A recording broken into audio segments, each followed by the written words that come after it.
Hey, what's going on, everybody? Welcome into this edition of This Week in Flyers Hockey, and it's a celebration indeed here all around the world here. With me, as always, is my group of companions, and also a very nostalgic group of companions for the last 24 hours or so, alongside Joey Marks and Austin Hammel joining me once again. Gentlemen, how are we doing? USA, USA, USA. Yeah, absolutely. Kind of like that Van Halen. I was gonna play that Van Halen song "Top of the World," but I said, maybe I don't think I should.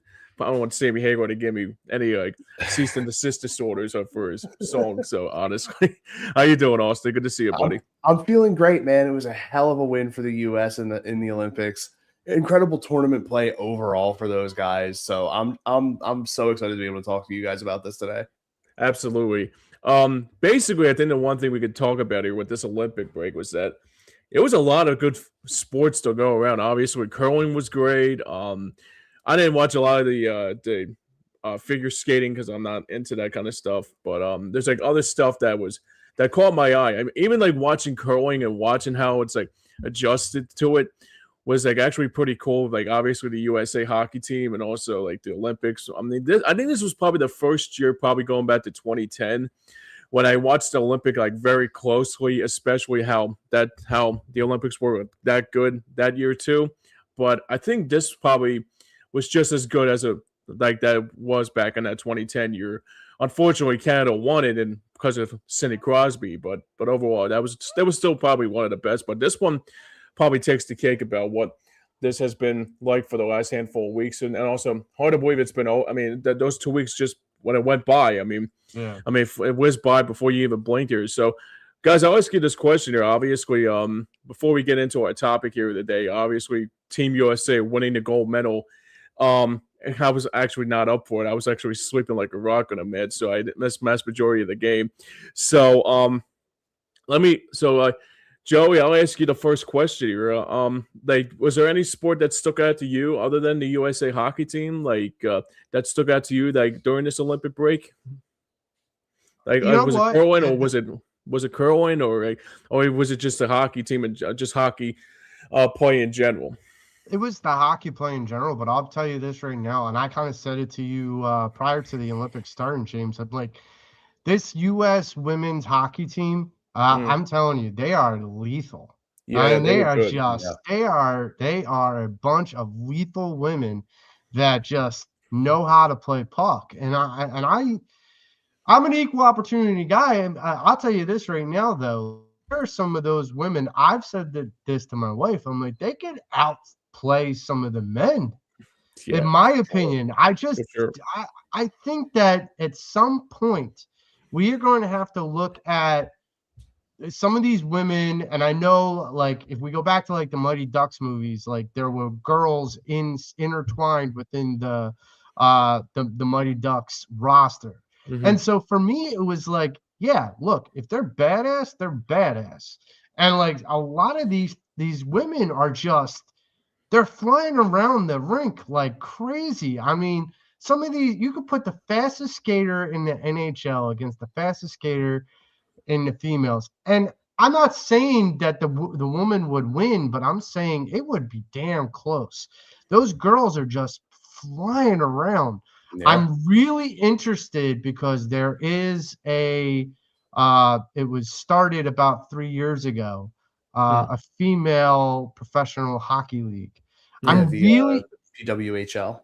Yeah. yeah, really interested in diving more into that because I think, unlike the WNBA, I honestly think that these girls have so much more talent than what you really anticipate, what you expect. Mm. Like the shots, the ability to um they dodge checks very interestingly. It's almost like a ballerina kind of like letting you miss. But some of these girls, they lay the wood down, man. Yeah. I said this to my wife. I love my wife, but I said this. I'm like, I was a grinder. I was a guy who dropped the gloves. But I'm telling you now, if one of those girls dropped the gloves at me, I let her beat the hell out of me. I just saying that right now. That girl, those girls are they are so incredibly talented. So that was an event that I was like looking forward to, and the fact that they won gold before the men's, I was like, oh wow, this could be an epic Olympics for me because I get to see both the men's and the women's U.S. Olympics hockey teams win gold, and like that was so fitting for me. And then the fact that they beat Canada, both of them beat Canada to win gold is just also fitting. Right. Also, like, what was there any sport out to you like that stuck out to you with the Olympics during this 2 week break? I mean, I feel like it was more for the controversy that sort of surrounded it, but the curling was definitely fun. That whole thing with apparently I forget what country they represented, but there was a guy who like they kept saying was like as he was letting go of the rocks, he was like giving a little extra like poke push. And that became like a whole thing for a couple days. No, I didn't see that. Yeah, there was like a genuine cheating allegation being laid in the middle of the Olympics during the competition. Yeah. Well, there was also the cheating aspect with I think it was the alpine jumpers for the men alpine jumpers is that they were injecting certain things into their nether regions to get more aerodynamic. And so there was a whole controversy during that about doping and then testing to make sure that these guys were not inflating their egos in order to inflate themselves over the jump. That's crazy. That's insane. That's just insane.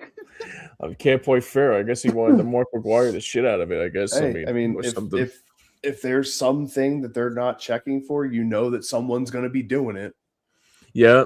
Well, I mean, I was surprised it wasn't Russia because like Russia would do something like that. I just didn't know that being John Holmes made you more aerodynamic. I just didn't know that, honestly. Yeah, could have fooled me on that one. Yeah. So for me, the one thing that was really a positive for me, obviously, I didn't watch the men's, but I watched the women's curling, and kudos to Tamitha Peterson, man. She is just like the way she was like curling like that, like the shots and stuff. Like on those shots, it was like my dad was like, it was like Roy Halladay throwing a sinker on the outside corner for strike 3. Like she was really significant. I mean, she was like, she blew me away with some of the shots she made for those rocks and stuff. But I was like, damn, it's just like, and obviously I thought she was, I mean, there was like a girl actually hard away from Delaware County. I thought it was her because she looked like a Delco girl. Like she looked like she had like, but obviously it was like the other one. But no, but she was like, she to me was probably the one thing, like other than the men's and women's hockey team being significant. I mean, that to me was like, and also how they covered the game and told you the details of like how like the shots are supposed to be made and this, that, and the other. And it was just like, I might be looking forward to in the next 4 years to see what curling can do for these girls that were here for the Olympics and see what they'll do for the next 4 years or so. But it was really significant, gonna admit. Well, you know what, James? There was something I observed during this Olympics that me and you had talked about as a project. Now, I'll kind of be transparent with our audience right now. So me being totally blind, like there's a thing called audio description. And audio description is basically like if you're watching a movie or TV show, like in certain streaming platforms, they have audio description. Certain TV shows and movies through certain streaming services have audio description. What audio description is, it's someone over top of the regular dialogue that describes what's going on around the scene. Like what if someone fell and there was no dialogue to indicate, who fell, the audio describer says so and so fell over whatever, and it helps for a person like myself to kind of visualize and imprint a picture of what I'm watching. So with the Olympics being so big, they had audio description. Really? For a lot of their events. And Wow. me and James had this discussion with Scott Churchson, I would say about a year or so ago. And I kind of Mhm. shelved it because it is a big endeavor and there's Mm, a lot that goes along with it. But mm, I was actually surprised that they had audio description for hockey. mm. Because I had said to you, James, when we had this discussion about audio description within Yeah. sports, Mhm. that hockey would be the hardest because it's so fast paced. I Right. said I would almost start with baseball because that's the slower pace of all Sure. the sports. You could probably fit in audio description in between pitches or there's spots like there's literal like low hanging fruit spots to fill in audio description for baseball. But Right. with hockey, I'm listening to this audio describer. I'm not saying he was good. I'll say that. I'll put it that way. He was good. Do I think he left out some things that I would have liked to have known? Sure. But like for me, having heard it from a sporting events side of things, I was so impressed. Um, with the audio description. And look, it's kind of motivated me to think, okay, it's possible. Now, here's the big part of it. Hmm. The audio description, because of the Olympics, was all audio described. Because Right. it's the Olympics, it's such this monumental event. It's hard to sit there and be like, well, you just take one, Major League Baseball team out of all the teams, you just take one. It's very minuscule in comparison to the massive Olympics. Mhm. So I don't know. Like it made me watching it and listening to it that way. It made me kind of feel more confident Hmm. that it's possible in the future. It just needs to be pushed more and can't be just looked at as, well, the Olympics are the only thing. You can only do it when it's that big of a thing. Sure. I think if people took more care in the idea that it is more doable, and the fact that it was doable during a hockey game makes me even uh more confident that it's doable with other sports. Hmm. Because he did a pretty good job. I mean, Hmm. I was kind of impressed, and he was getting into it. The audio describer was getting into it because it was live audio description. So Yeah. he was Sure. getting into it as the game was proceeding along. Hmm. So when Jack Hughes made the game-winning goal, he was ecstatic. So I was like, "Whoa!" I'm like, Wow. "Okay." Okay. So I think it's definitely something that it opened my eyes. I Hmm. was like, I don't know how to Fascinating. react to this. I said that to my wife. I'm like, I don't know how to react to this. I know it was my idea before, and now I'm seeing it come to fruition in a larger way. But damn, it works. I'm like, okay. Yeah. Absolutely. So, yeah, I mean, the thing that sticks out to me the most is that I never even knew there was an audio description for like some of the Yeah. stuff is let alone, I mean, I know we tried to like, I mean, I know we were trying to like toot our own horn to see what kind of sport will be good for that. Obviously, baseball Yeah. or football or maybe basketball, but hockey to me, I mean, even though how fast it is and how to keep up Mhm. with that, that's pretty significant. That's pretty significant stuff there, Joe.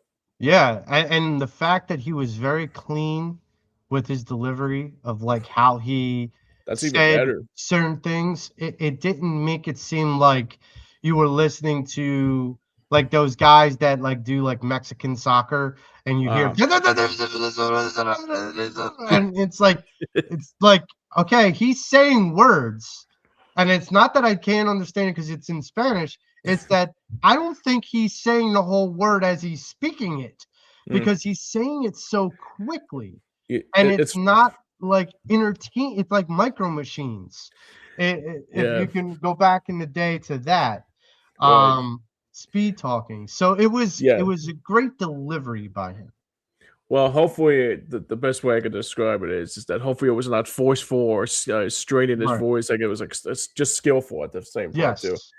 So, obviously we'll get back to the Olympic talk here. So obviously yesterday, 46-year anniversary. Hard to believe it was actually 46 years ago on the day that Team USA actually won. Actually, they didn't win gold, but they won.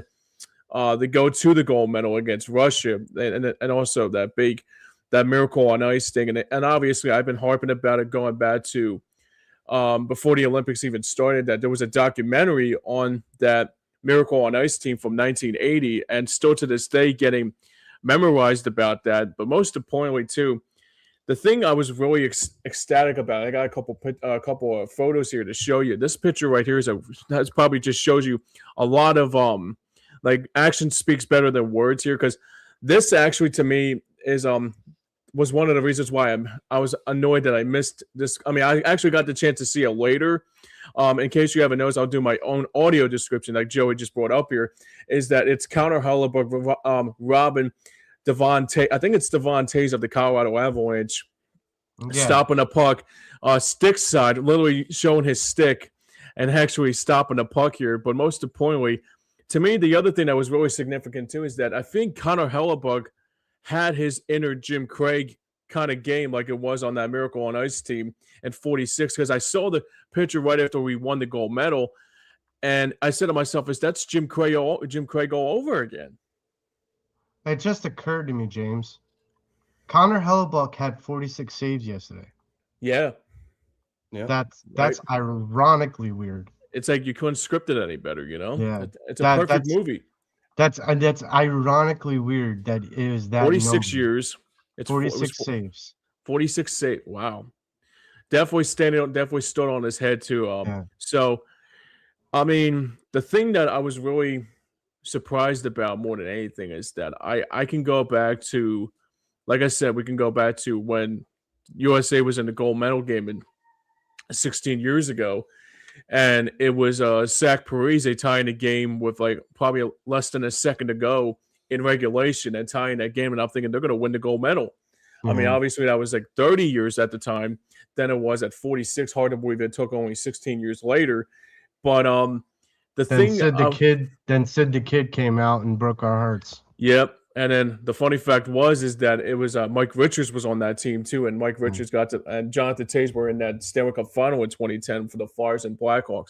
Yeah. We got a comment here. So Mike Green checks in and says, I was only 12 when they won it in 80, and a lot of people got confused about winning against the CCP. And a little trivia, who was the goaltender for Finland that year?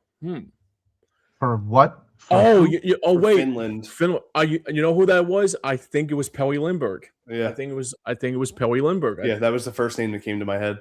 Yep, because I remember I watched it. I watched it later. I said to myself, "Is that wait a second?" Because I was watching that Miracle on Ice team a couple of days ago before what happened yesterday, and then Al Michaels was like, "Save made by Lindbergh," and my dad's like, "That's Pelle Lindbergh." I was like, holy shit, it is Pelle Lindbergh. And then at the time, he was still with.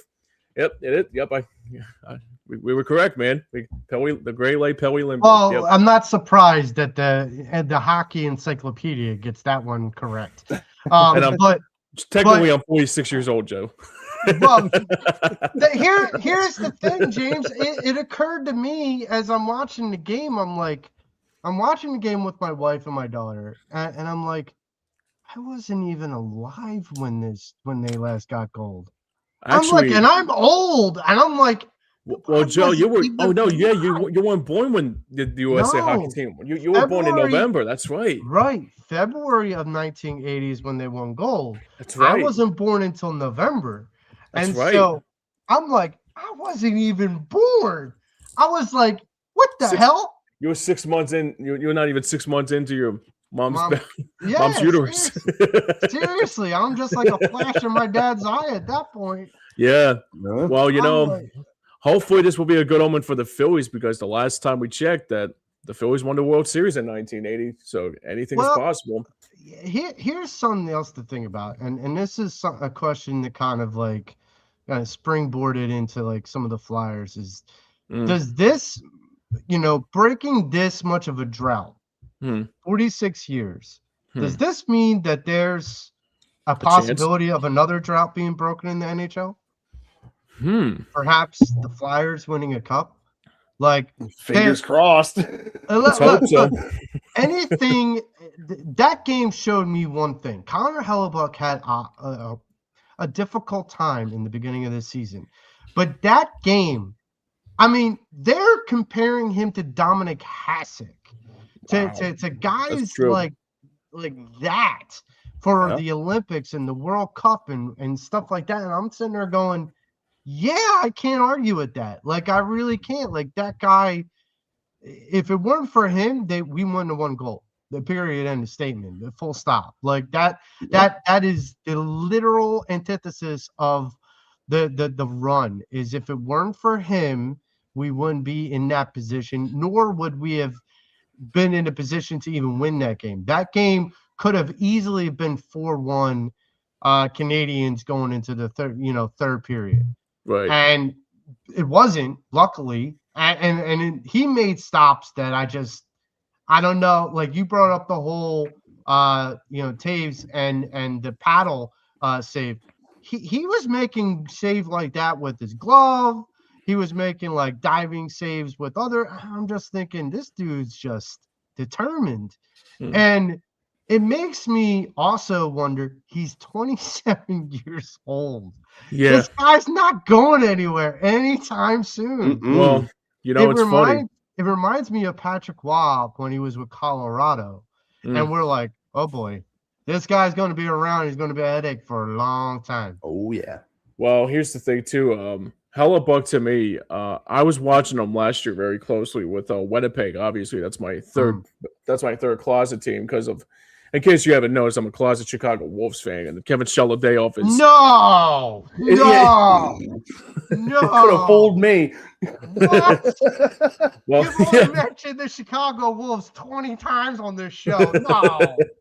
I'm just kidding. No. But the way, yeah, man. I mean, the way Hellebuck was yesterday, it was just like, man, he was on a mission. That's what it was. He was on a mission, and I think he was just there to just probably just. I mean, it's still speechless to think about like how much he played. Like, he played his backside off yesterday, and even though Jack Hughes is a devil, and obviously there's a couple players that are like not ex Flyers, but rivals to our Flyers at this point. Yeah. I mean, yeah, that's the thing. It was just more like that. They basically, I think the one thing Mike Sullivan did yesterday, like when he did his speech before this game, it was kind of like his Herb Brooks, like, this is your time. Like, this is your time to go out and take this opportunity while you can. And that's probably that's exactly what happened yesterday. I mean, obviously, yeah, sure. I mean, the thing that was a little bit funny too, a little poke at Nathan McKinnon when they were giving out the medals to the Canadian team. They were giving out like a little stuffed animal. What are they things that like these kids like nowadays? They're kind of like, what's that? No, not a teddy bear, but like it's like some kind of stuffed animal, like kind of like an old like a little stuffed animal. And Nathan McKinnon's like, yeah, thanks. Like, his face like said it all. It was like, here's your medal, and here's a little stuffed animal for your kid. He was like, yeah. Thanks. Alan Morgani was live with Tom Kelly on the air with WIP during the medal ceremony when they were giving the medals. And he's like, look at the Canadians. And they're getting their silver medals, and they look like they have the biggest sourpusses on their faces. They do. Possible. And it's like, okay, like, even John Cooper had a little bit of a sour grape look on his face when he was talking about it like later, like 24 hours later, gonna admit. Yeah, but you gotta understand something. Like, they have a sourpuss because they're gonna use that silver and say, well, we lost our sport. Well, you did, but like, understand something, and I've said this to many people. This was the United States' chance. When Russia comes back and other other teams and nations come back to the Olympics in 4 years. Who knows? Who knows it's going to be wide open. If Russia was in this tournament, it would have made things a lot different. And definitely that would have been a 3-horse race for sure. Yeah, definitely. For sure. And the idea that, like, with the Canadian national team, they have nothing really to be that disappointed in, because that game, that gold medal game, was as thrilling as it could possibly have been. And the fact that you threw that many shots, you did everything you could. You threw everything at them.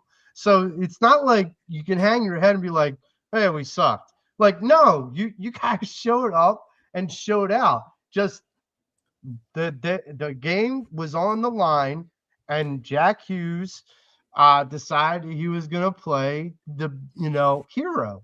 And to be fair, like Jack Hughes had a couple chiclets missing because of a high stick earlier in the game. Yeah. And so, the idea that my wife was watching is like, oh, that's gotta hurt. I'm like, well, he's not feeling any pain until tomorrow. Like, because when you're on the ice, when you have that adrenaline going, it doesn't matter. You lose teeth, you have blood, you get stitched up, you go right back in, and you don't feel. I'll tell you right now, hockey players are the biggest warriors. I mean, you think about it right now. I think for me, that takes the cake about how big of a warrior that NHL players are, and hockey players in general. Because like here's the thing. I mean, you think about like basketball and like LeBron James, like flopping every chance he gets. Like not Nathan McKinnon, but who was it you said that had like a couple teeth taken out? Jack Hughes. Yeah, Jack Hughes literally got a few teeth taken out, and he's like, "Cut me, man! Gets me." Just goes back out there. He was out for 8 minutes of regulation time.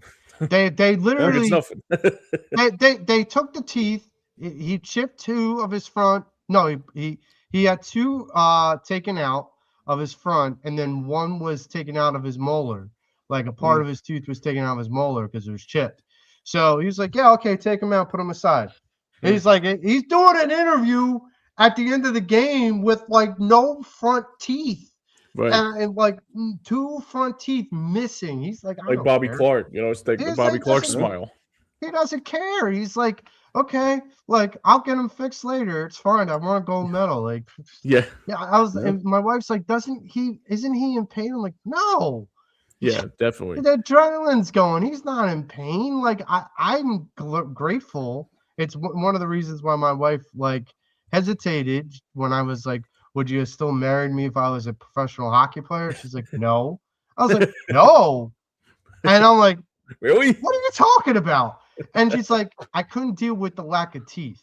I'm like, the lack of teeth? And she's like, yeah, hockey players have lack of teeth. I'm like, it's called fake ones. You put them back in. Like, what are we talking about here? Well, so I would be a fly on the wall. How would you look if it was Duncan Keith in 2010 with those pucks in TV took? Oh no, I got one better. Dustin Buffalo. Yes, with the like three teeth, like from the top 3 teeth. That's all I had. It was just 3 teeth. He took his thing out during the game. Yeah. And I'll just never forget, like, he got punched in the face. He got the glove. Chris Gratton dropped the gloves with him. And he got punched in the face. He chipped one of his, like, I guess, implants. And he just took them all out, put his mouth guard back in. It was like, those are too expensive to break. I'm going to put those aside. Another one that comes to mind for me is it was when he had moved over to the Red Wings from the Senators, but Daniel Alfredson, right, playing on a shift for the Red Wings, takes a high stick, loses like 4 teeth. Yes, finishes the shift. Play gets blown dead. He skates back to his own end and picks up 4 teeth off of the ice. Goes over to the bench to the equipment guy and just goes, "Here." Just hold on to these for me. Yeah, hold these for me. Losing teeth. How about it, man? Wow, that's funny. It's like, and you think about it, James. When you think about baseball players, pitchers have blisters, and they're like, I gotta come out of the game. I got blisters on my fingers. I got a blister on my finger, and it's like, okay, dude, this dude's got teeth getting ripped out of his mouth. All right, like you got guys that are getting dinged up, and they're just like, okay. Plenty of times you've seen a guy take a high stick or get caught with a body and their face hits the glass. They're on the bench, and you see them reach into their mouth and just yank one out. Yeah. It's funny. I think Pascal Dupuis did that during the game one time too. It was either Pascal Dupuis or Chris Kunitz in that Flyer series. Well, Chris Therien spit one of his teeth at the trainer during a game. Yep. He literally was like, he wasn't going to come off the ice. He just came over. He felt it loose. He just looked at the trainer. Trainer had like a bucket. He spit it right into the bucket and just kept skating. I was like, oh, you know what it was too. Into the bucket. He's like, a tooth. Actually, believe it or not, I think it wasn't Pascal the Queer or Chris Kunitz. It was Braden Coburn who got a puck in the eye, and two weeks later he's back on the ice. Literally a puck in the eye, and like literally his eye is shot. And what about LaPerriere too? Lappy too. Yeah, I was going to say LaPerriere had 18 stitches across his eye. Right, and he was like, "Just stitch me up. I'm good." Like, yeah, they were like, he won an award on Hockey News. He was like the Hockey News' toughest man in the NHL award. Well, I mean, he took that in the first period. They stitched him up, and they were like, "He's not coming back for the rest of the game." Third period, he's like on the bench, like, "I'm ready to go," and they're like, "You have 18 stitches on your head." He's like, "Yeah, so I'm still still skating. Like, what the hell's the point?" Like, I remember there was another one. I don't remember the guy's name, but he played for the Blue Jackets. Went down to block a shot, got hit in the face with the puck. Was gone for the remainder of the third. Overtime hits. He's on the bench, comes onto the ice, scores the game winner. Wow. I think I remember that too. That was probably. I mean, that's Jack Eichel. I mean, that's Jack Hughes. Jack Hughes, exactly. Like he gets hit. They think, okay, he may not come back. We'll see. And he, like I said, he only missed 8 minutes of regulation, and then this guy comes in and just they keep switching lines. And the Olczyk was Eddie Olczyk was saying on the commentary, he's like, these guys got to figure out what lines they can use because they need momentum. Because the Canadians were just out shooting them. Like, I think they were out shooting them like 10-1 in the third period at one point. And so like they have to figure out the right combination. All of a sudden you just see them start packing like the Hughes brothers and the Tkachuk brothers and stuff together. You start seeing them throwing all these different, people out there. Now, unfortunately, our good friend John Tortorella got a gold medal, but there it is. He wasn't the one leading the team, so it's not. No, he wasn't. No, he wasn't. It was Mike Sullivan. We can take solace in that fact. Yes, we can take Mike Sullivan and taking that any day, right? He would, because if it was John Tortorella, he probably would have benched Jack Hughes. Yeah. If it was Tortorella, we wouldn't have made it out of qualifiers. Oh my god! You kidding me? Oh my god! You ain't wrong, Joe. You ain't wrong. And, one of our commenters here actually brought up a really good point. U.S. and Canada both had to survive overtime in the previous round to even make it to the gold medal round. Yeah, it for a minute looked like Canada in their semifinal game was dead in the water. Yep. They were down. What was it? 3-1. Yep. Something like that. Fight all the way back to force overtime and win it 4-3. U.S. up 1-0 on Finland. Finland found a way back into it, forced overtime, and we managed to just barely beat them there. So yeah, absolutely. Just shows the determination that these guys have.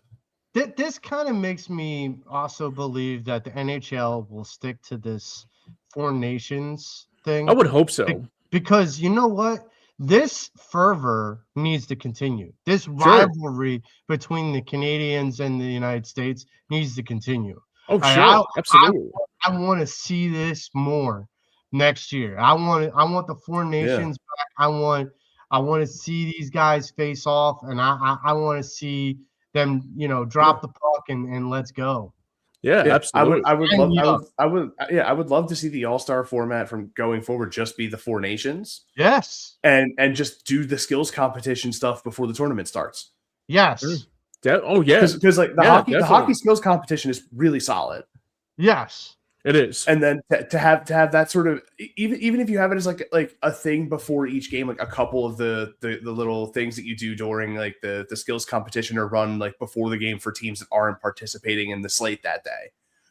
Like you can do that kind of stuff and have it be a separate tournament bracket thing where like points are accrued for the skills competition outside of the regular game stuff.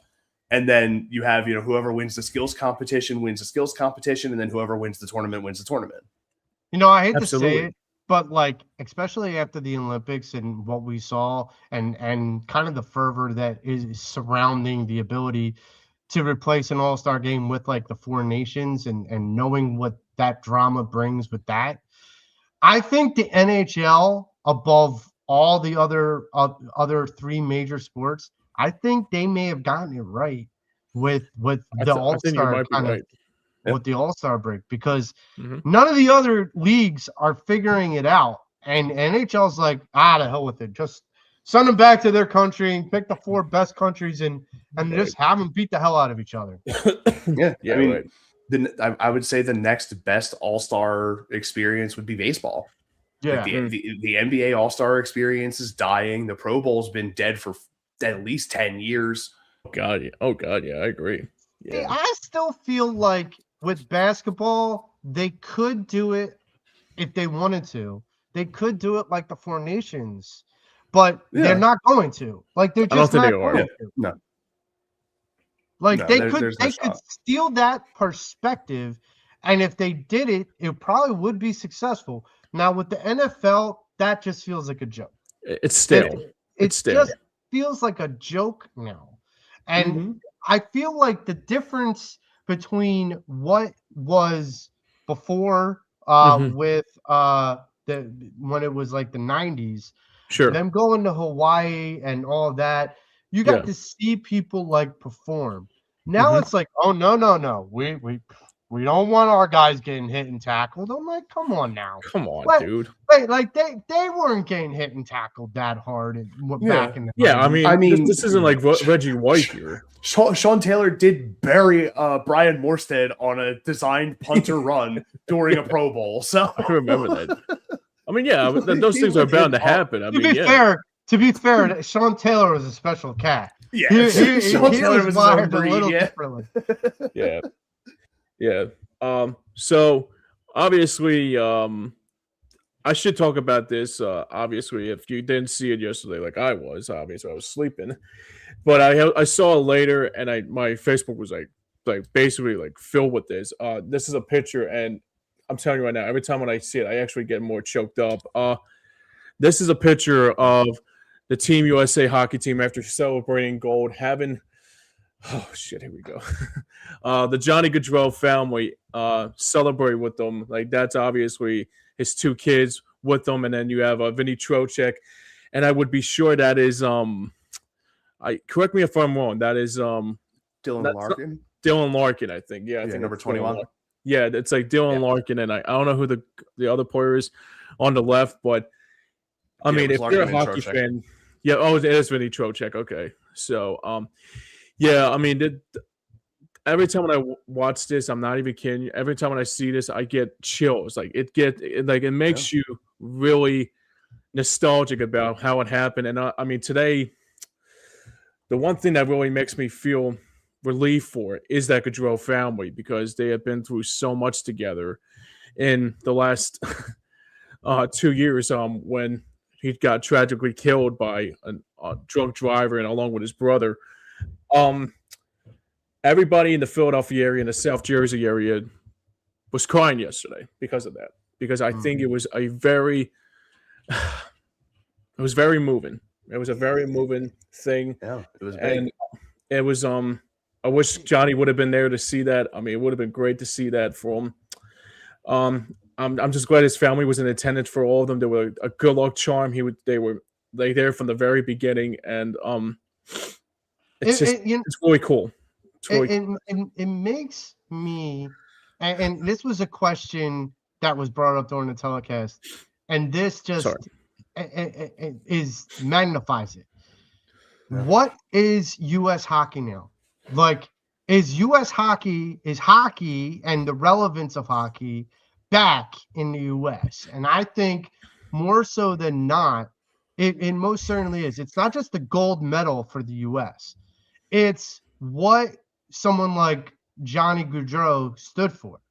and how the NHL and the players from all countries and almost any hockey player like honors him because Johnny did it right. And this is a guy that was a special talent, gone too soon. This is a guy that was right from our backyard. And understand, there was a guy I'm still trying to garner contact with him to bring him on as a guest. It's a guy who played juniors with Johnny. And it's a guy who, like, we had the same coach. When I was in juniors and he was in juniors, we had the same coach. So he was on my Twitter feed because our coach is one of my followers. And so I found his Twitter post about the Johnny Gaudreau tribute. And I replied, I said, "Did you play with Johnny?" And he's like, "Yeah, I played with him briefly in juniors." And I'm like, "Oh." And I'm like, how I was like still wondering, like, okay, how did I get this guy on my feed? And so I looked back and I'm like, oh, okay, I connected one and one. It was my one of my ex-coaches. So, I reached out, I DM'd him. I'm like, look, I would love to talk more about Johnny hockey because honestly, like, I look at the tribute, I look at what winning the gold medal means. United States, this, like, the 1980 Lake Placid men's U.S. hockey team set the standard for what hockey was going to mean in the United States for the next 20 years. Sure. Winning gold now, and even before winning gold, having Johnny Gaudreau's memory being so present in hockey, my feeling is this is the standard now. This is where you're going to see more and more kids start going to go play hockey because in the United States, because they're going to want to be like Johnny Gaudreau. They're going to want to be like these gold medalists. They're going to want to play for the next generation of men's U.S. hockey. And I welcome it because I think, honestly, I have missed the, homegrown U.S. hockey player. Yeah, and the thing that I would say here about the Johnny Gaudreau family too is that I remember when it happened, when I got the news. I don't think who was the messenger that put it out there, but I remember like it was like someone said, I'm not sure, but I think Johnny Gaudreau passed away, and I'm thinking like that's probably some of like AI shit or something like fake, like something like doesn't seem right. But then there was like reports, and it was like, yeah, I mean, just it. But yesterday, seeing the Team USA win the gold medal, and they said, you know what? It's kind of like I've been saying it for the last 24 hours or so. It's like this one was for Johnny. Like this one was definitely for Johnny. Obviously for everybody who was associated with them, obviously like the people that, like, Joey, that you played with Johnny hockey. Obviously, I mean, you didn't play with him technically, but you had teammates with him. Obviously how he was a real staple to the South Jersey area. Like there's a lot of people that were happy to see Johnny Gaudreau being mentioned yesterday. And also that to me shows me like his spirit was there yesterday. That his spirit was there with his kids and his family, his wife, his mom and dad, especially Guy Gaudreau, who's and also who's been. It's just those kinds of things like connect me really wholeheartedly as a hockey fan because those things do come together, and that's the thing that Mike Tirico said last night in the closing ceremonies.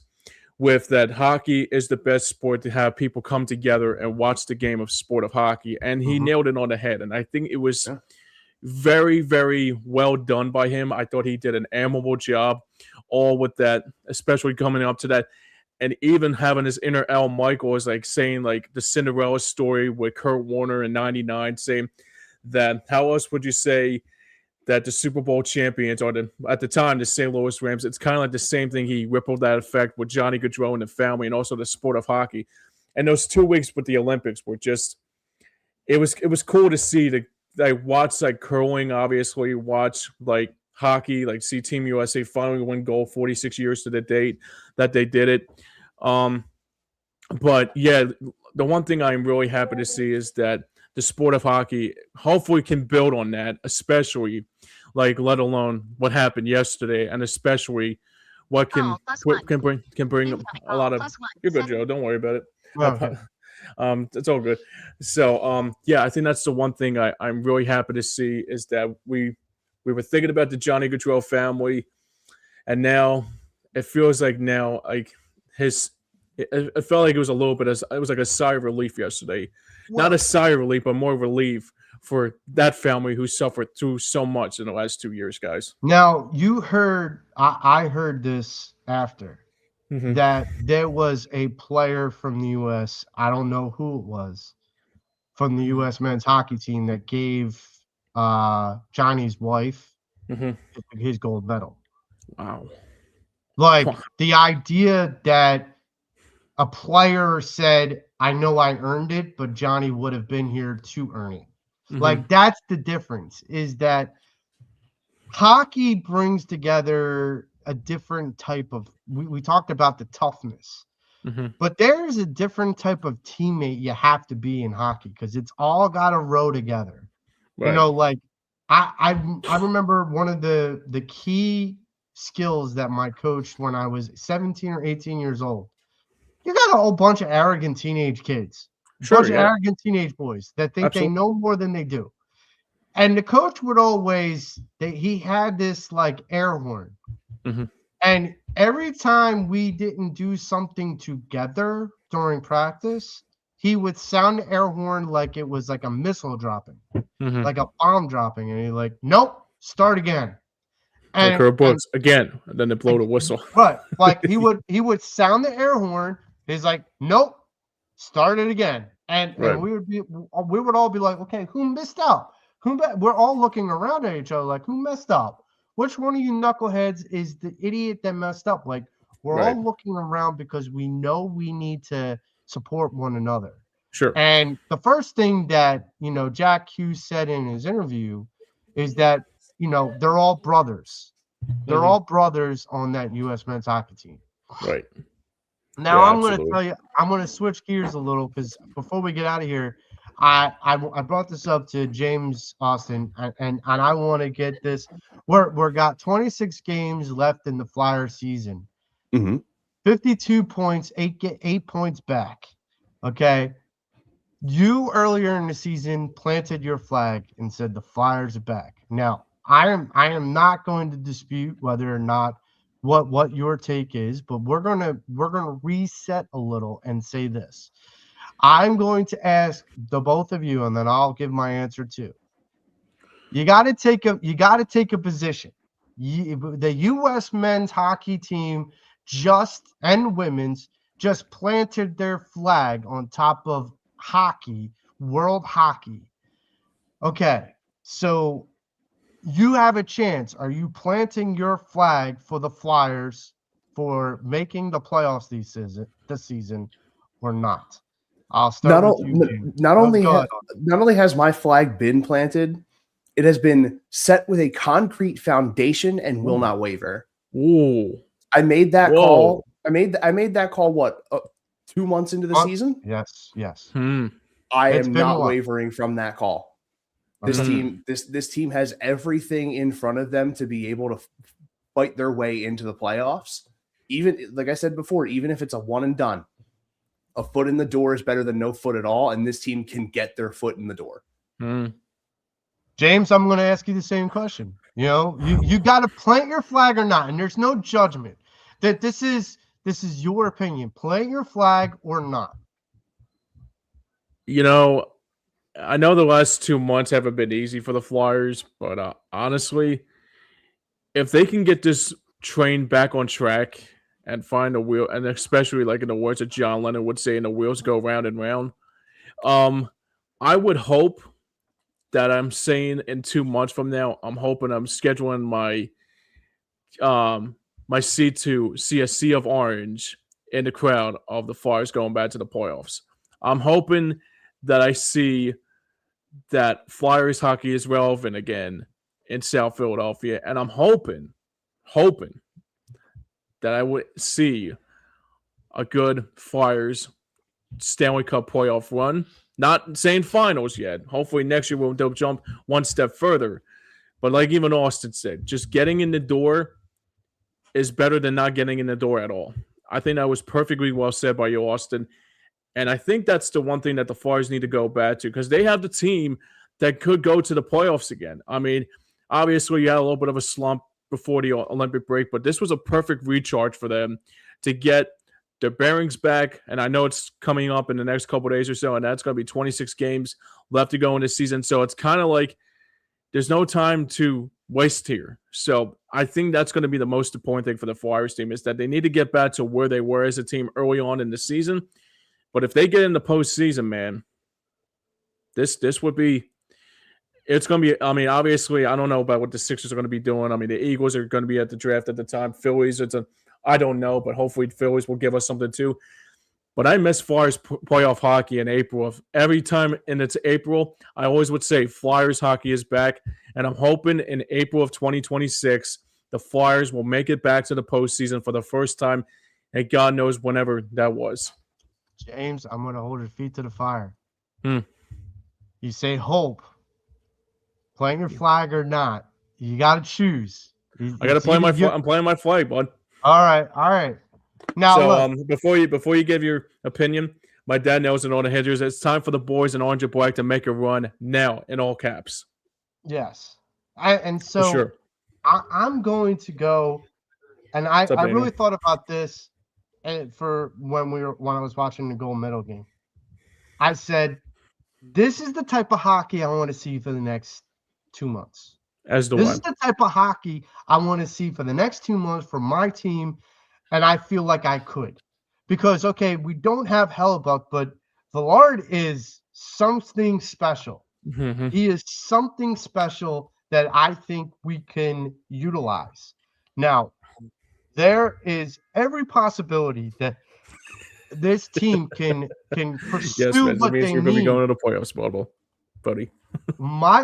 I'm putting my orange glasses on, mm-hmm. and people are going to look at. But I'm tired of wavering. Like I asked myself this question and said, we've had conversations in the past, James, me and you and mm-hmm. Patrick Bernard with, you get your hopes up and then they take it away from you.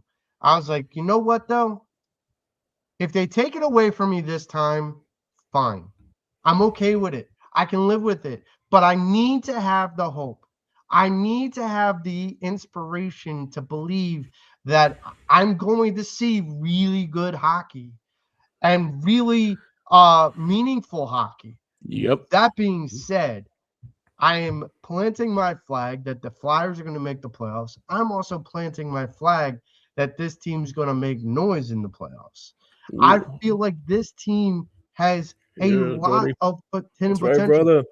And you know what? I'm glad that all these other naysayers on WIP and 97.5 are all doubting the Fly Guys. Good. Let you put yourself in the Sixers camp where you're believing that they can make the playoffs and that they can make a deep run with a guy you can't get on the court and stay on the court and another guy who's carrying the team all the way. This Flyers team is from start to finish, from top to bottom, a hungry team. They're going to prove how hungry of a team they are for this next 26 games and more. I want 45 games, which means I want a deep playoff run. I want 45 more Flyers games to watch. So I want a deep playoff run. I want the rest of the season. I want to watch 2 more months of meaningful hockey. Love it. Even more than that, and you said that incredibly well, Joe. Yeah, man. Even if they don't make the playoffs, they have shown me enough this year that they can continue to improve and get better and have legitimate shots at being a playoff contending team. They have the talent. They have the talent. It started with the goaltending and is working its way out. And they did exactly that. They went and they got themselves a guy that everyone wrote off as a goaltender in Dan Vladar. They have guys on the blue line that people have written off. You know, Rasmus Ristolainen, and everyone's saying that he's washed. He's too slow. Like, Risto's been playing pretty well in the time that he's been back. He put points on his sheet and on the board for Finland when he was playing in the Olympics. Like, the guy can still play. Vladar's already, you know, Jim Jackson was talking about it when we did the interview with him. Career high in starts already. He's already beginning to cement himself as a number one goaltender for a franchise when people wrote him off. Right. Trevor Zegras, Anaheim was done with him. The phone call that they gave him was, "Hey, you're gone. Thank you." Right. He's been lighting it up here. This team has all of the potential in the world, and just like you said, Joe, let all the talking heads talk about the Sixers and let them go. Let them go, because the Flyers have been playing with house money from game one. Right. Nobody gave them a shot, and look at what they're doing already. They're 8 points out with 26 games to play. You can absolutely do this. You just have to come out and grind the way you were from game one to start the year. And you know they can do it. They've taken the best team in the NHL in the Colorado Avalanche to the limit and then beat them in a second game. Yep. This team absolutely, if not this year, next year can make a legitimate run at maybe even a Stanley Cup final. And it's also a team that stole a couple points away from another great team in Carolina. You know, like, and then that's a team that they're saying, you know, has a strong possibility of making it to the Stanley Cup finals. It's like, okay, so we're going toe to toe with some of these teams that people are saying are way above our pay grade. That's fine. But the last time I checked, the idea of being able to play above your pay grade means that when it comes to the playoffs, if you're still able to play above your pay grade, that means you advance. That doesn't just mean you win a game. That means you can advance.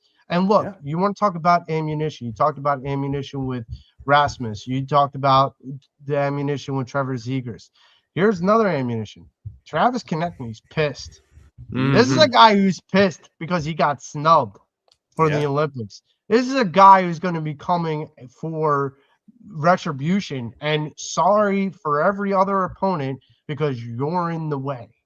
And so my feeling is really simple. I want everyone to just continue to like the talking heads have all said, well, they've had 3 years to build this. I'm like, wait. The Sixers have had over a decade and they haven't made any headway. So I don't want to hear anything.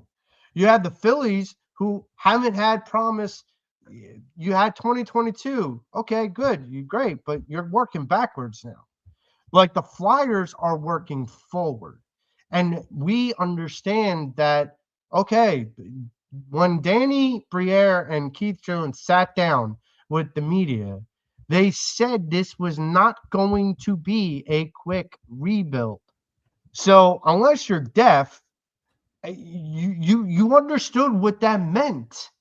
We're not going to jump because it sounds or seems enticing. We're going to make progress. And the progress being, look, Mitchkoff's in his sophomore slump. Okay, can he straighten up and fly right? Sure. Zegras needs to get back to the way he was when in the beginning of the season. Can he do that? Absolutely.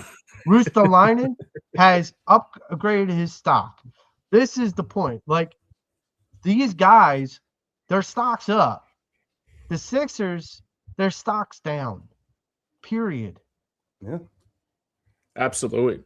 Absolutely, and guys. That's the thing that always confuses me is we gave so much leeway to the Sixers with the process years that when the Flyers are finally like, we're going to go ahead and start retooling everything.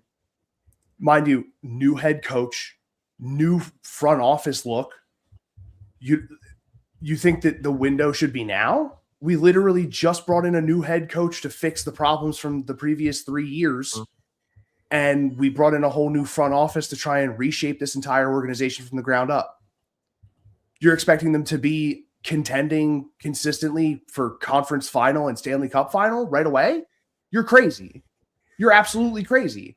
You look at any other franchise, if that were to happen with the Eagles, what would the thought process be? Oh, about 4 or 5 years, they'll be ready to contend.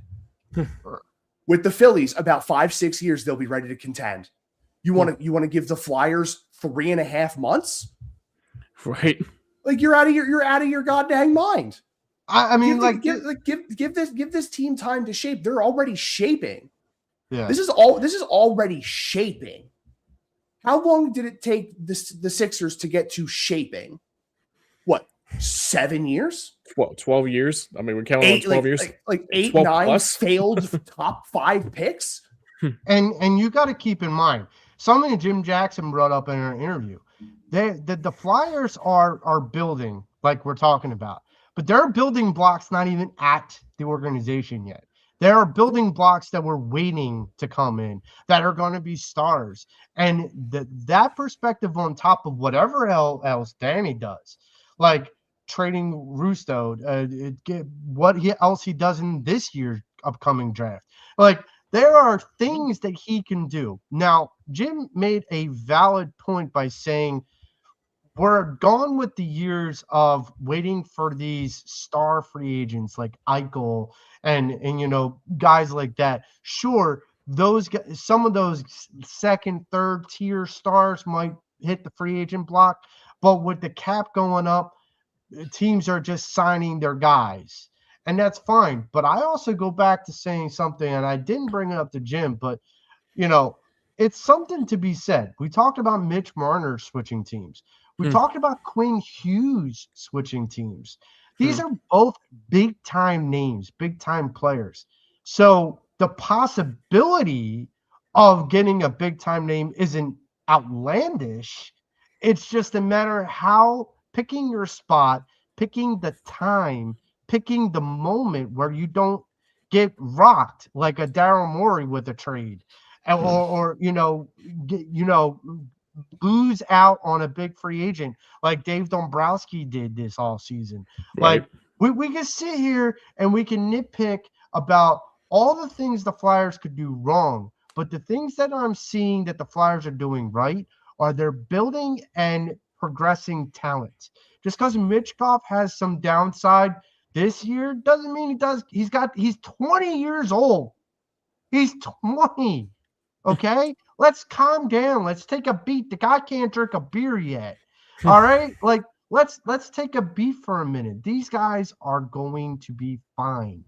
I almost look forward to what's coming.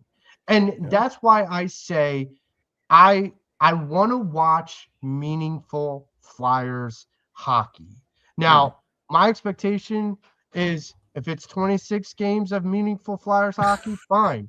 If it's 45 games of meaningful Flyers hockey, I'm all for that too. Sign me up. Yeah. What's up, James?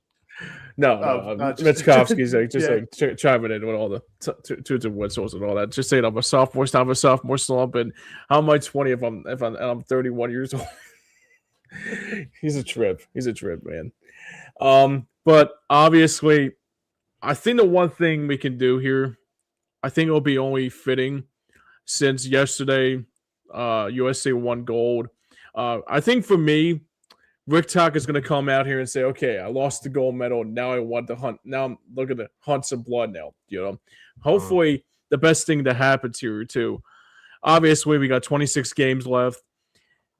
26 games is not a lot. 26 games is going to come pretty fast if the Flyers team doesn't start to get their act together. But I will remind you, back in 2010, April 11th, Flyers-Rangers shootout, do-or-die situation, and the Flyers got into the postseason on our last day. Yours truly was there. I know many of you were there. So it will be fitting. Not saying shootout. Hopefully it won't have to come down to it. But I'm hoping at this point in time that we'll be hearing this one more time. And also, not just once, but a few times.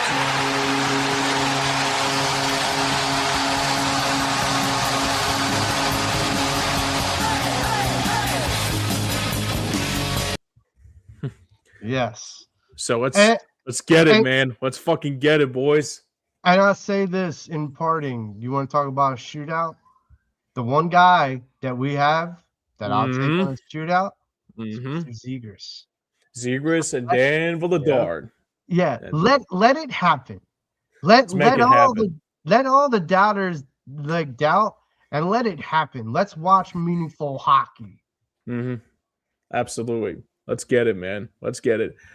Well, sometimes good things have to come to an end, and this show has to come to an end eventually. But that's going to do it for us here for this week's edition of. Hopefully next week we'll have some positivity to talk about on this airwaves, because obviously I should tell you guys before we get out of here, tomorrow's my birthday. So hopefully my birthday wish, my Flyers go back to the postseason. And hopefully, more than anything, the last time we checked, the one guy that was there calling that game for the Flyers is now the one that stopped the puck in 2010 is Brian Boucher.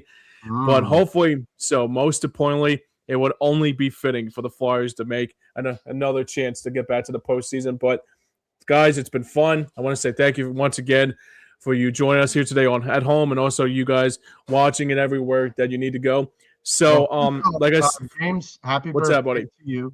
Happy Thank birthday, you, brother. to you. And then happy belated birthday to your mom. Thank you. Thank you. So, yeah, let's get it going. Let's see more cake, bud, like Travis Konechny would say. Yeah. Oh, man.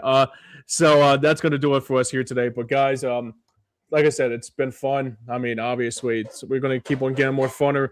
And it's going to get funner as the season goes along here. So I want to thank Joey and Austin once again for joining us here today. Austin, where can people see you next, good friend? Actually, probably in about 2 hours, streaming again on twitch.tv/Hambo26. I, this past week, was getting over the flu. And a fun little treat for myself, I bought the 2025 Game of the Year Claire Obscure Expedition 33. Wow. Very beautifully done, old school style, turn-based RPG. Little bit of a fun little footnote. I want to say about 32 minutes of the game, if you're sort of taking your time a little bit like I was, is just prologue, and it rips your heart out. And then you go into the start of Act 1, and the game basically gives you a goddamn Saving Private Ryan scene where everyone is dying around you. It is the craziest shit I have ever played in my life. I went from crying to saying what the actual fuck 13 times in a row in a matter of 10 minutes. Oh my God. That's something. I'm literally maybe 25 minutes into Act 1, and it is, I can totally understand why this was Game of the Year. It is one of the most, it's the most fun that I've had playing a new game in about a decade. Oh my God. Probably a game you start out going, I don't think I've ever in my entire life playing games have literally had that quick of a turn on a dial emotionally. And I don't think I ever will again. But that is because the people that made it are French, and they are good at those things. Definitely. A buddy of mine in my chat was like, yeah, dude, that's the French. They're incredible with their tragedies. I went, they need to chill, dude. Absolutely. All right. Aside from that, I'm also still running through Baldur's Gate 3. We're pretty deep into Act 2 in that, and that'll probably be. I honestly can't even give you a time frame on when I'll get to the end of that, because there's so much extra little branching stuff that you can do on your way to the end of that game. But I've been having a blast with that. I'm playing as a Goliath sorcerer, which is really fun. I'm a really big dude that doesn't hit anything physically. I'm just like, oh, dude, that big thing over there. Hope it doesn't like fire. A Goliath sorcerer. That sounds like such like counter. Yeah, like oxymoronic. It's like I'm gonna be a big guy. I'm gonna be like Hagrid, but I'm like got the power of Dumbledore. Like what? Like I can pack mule, but I'm not swinging a weapon at anything. Right. It's like I got Shaq, but I don't have to do a damn thing. I just stand here. Yeah, absolutely. Where can people? Like Wemby. I'm sorry, man. I'm sorry, Austin. What's that? I was saying it's like I'm built like Shaq, but I can shoot like Victor Wembanyama. Oh God, yeah. I think we got a show this week, Joe. Did we not? We do. I forget the one of Mitch's buddies is going to be coming on and joining us. We're going to talk all things Eagles off season, Phillies spring training, and we're going to dive into some of the Flyers with their second half and some of the Sixers. We're going to talk a little bit about if we think Joel Embiid has played his last games as a Sixer this season. He is back to his old antics, and we're going to talk about why that just doesn't surprise anyone. It doesn't surprise me at all, I'm going to admit. And it's exhausting. This is the reason why we should have traded him at the deadline. Cool. He says, Michkowski says, you'll be on tomorrow morning. Yeah, on Mitch's morning show. Yeah, I'll be discussing some Flyers and Phillies with him as well. It's going to be a good time. Sort of touch a little bit more on what we discussed here today, and then sort of start helping gear people up towards the beginning of baseball season. Of which, fun fact, I saw today, Nick Castellanos has been taking some play over at first base for the San Diego Padres. Really? Because he was so good as a corner infielder before in his career. Let me tell you.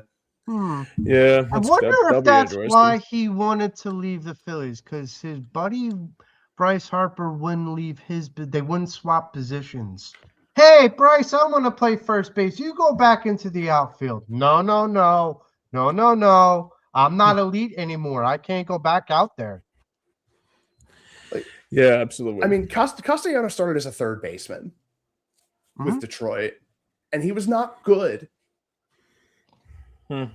Well, hopefully they moved him to the outfield. He went to the Cubs, and he was still a minus defender. He made his way here, and he was still a minus defender. You look at the numbers; he was still a minus defender playing with the Phillies, even though he made a lot of really good plays. Still a minus defender, and they think putting him on the other corner of the infield is going to solve that? I don't know. I really don't know. His plate discipline has never really been the best. I mean, it's better than Javi Baez, but that's not really saying much. No. So I don't know. Rhys Hoskins going to the Guardians. That's an interesting. Yeah, that one's big. Minor league deal there, because the two guys they have platooning at first, they're both lefties, and they want a righty to be able to platoon out there with one of those left-handed guys. Yeah, absolutely. So yeah, I mean, it's going to be another great show. Hopefully, we'll dissect that all on Saturday. Next week, we'll dissect more about the state of the Philadelphia Flyers. Hopefully get some wins out of it. Most importantly, to start off after the Olympic break. But guys, it was fun. We got to wrap up here. So thanks for everybody for tuning in, and thank you for everybody for joining us, like Austin and Joey, like always. So now for everyone behind the scenes and for everyone that made it work here, for Joey, for Austin, for myself. Thanks everybody for joining me. Tomorrow I might be celebrating my birthday off right. Hopefully not drinking so much. I'm just kidding. I don't drink that much. But overall, until then, we'll see you guys back here next week. And hopefully the Flyers get some good wins to start off the Olympic break. Until then, we'll see you then.